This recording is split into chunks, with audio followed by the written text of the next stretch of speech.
Hey, hi there. Once again, thank you for joining us. This is Dr. J. David Taylor, and we're working our way through this book called Revolutionary Love Reflection Editions, The Biblical Path to Transformation. And I'm Dr. J. David Taylor. All right, here's our conversation for today.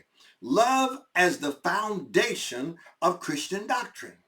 At the core of Christian doctrine is the proclamation that God is love. 1 John 4:8.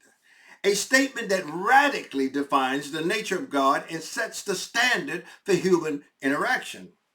The foundational element is not a passive attribute of God, but an active force that brought the world into being, sustains it, and seeks its redemption. The divine love displayed in the creation narrative, the covenants with Abraham and Moses, the poetic yearnings in the Psalms, and the wisdom literature finds its fullest expression in the person of Jesus Christ.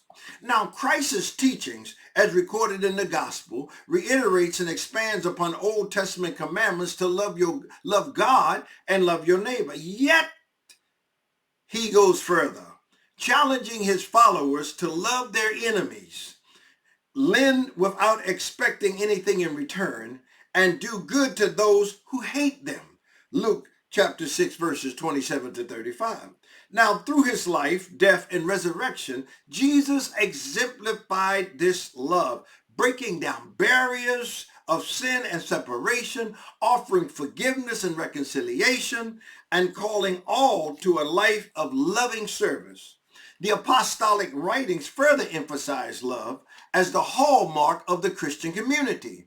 Paul's letters, particularly, are rich with instructions to live out love in practical, everyday actions, underscoring that love is the fulfillment of the law, Romans 13:10, and the greatest of all virtues, according to 1 Corinthians 13:13. The Epistle of John echoes this theme, reminding believers that love is both an evidence of God's presence in their lives and a commandment to be obeyed. Wow. Now, the question is, reflecting on the statement that God is love, 1 John 4:8, in what ways does this truth impact your understanding of God's character, and how does it shape your response to God and others?